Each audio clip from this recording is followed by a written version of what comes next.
Power rarely announces itself with hostility anymore. It arrives wrapped in trade rules, regulatory language, and the quiet assumption that proximity equals loyalty. Here's what nobody tells you. The most vulnerable countries aren't enemies.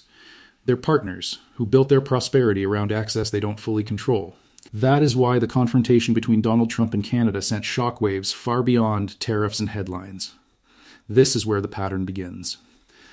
For decades, Canada's economic model rested on a simple truth. Deep integration with the United States was not a risk, but a guarantee. Nearly 75% of Canadian exports flowed south. Energy pipelines, auto manufacturing, agriculture, and finance were built around frictionless access. The relationship wasn't questioned because it never had to be. Stability was assumed. And that assumption shaped everything.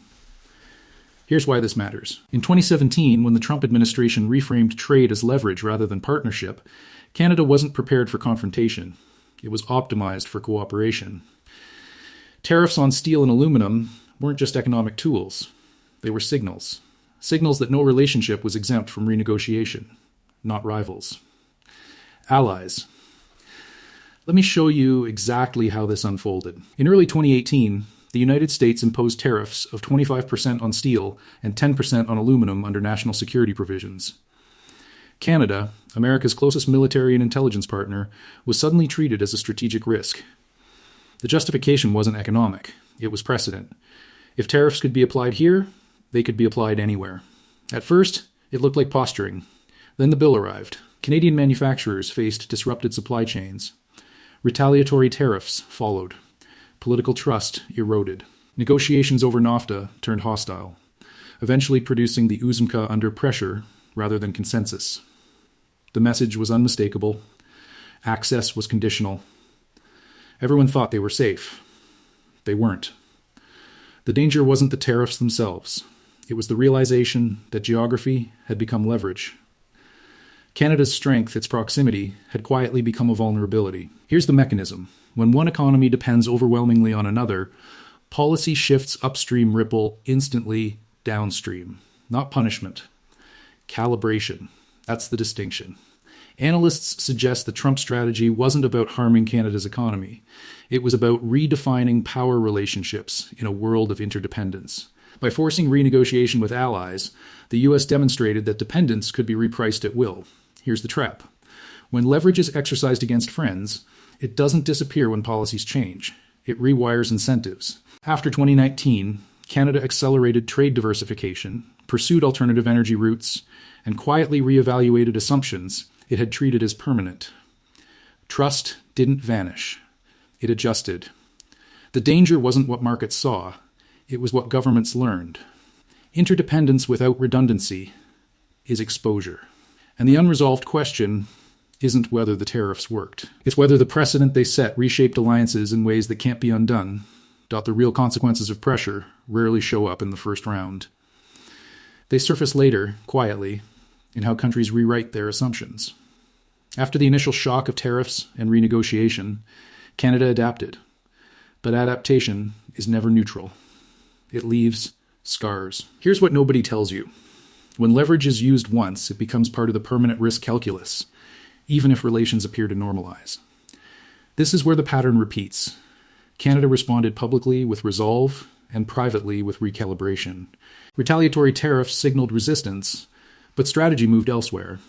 Trade agreements with Europe and the Pacific were accelerated. Energy policy debates began to factor in geopolitical resilience, not just economics.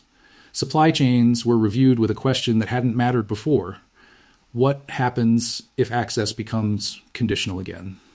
Let me show you exactly how this changes behavior. Analysts suggest that once a country experiences weaponized interdependence, it stops optimizing for efficiency alone. It starts paying an insurance premium for sovereignty. That premium shows up as higher costs, duplicated infrastructure, and slower growth. Not because leaders want it, but because uncertainty demands it. At first, it looked like a reset. Then the bill arrived slowly. Canadian firms diversified markets at the cost of margins. Policymakers weighed security against competitiveness. None of this caused collapse, but it permanently altered the trajectory. The relationship with the United States remained deep, but no longer unquestioned. This isn't unique to Canada.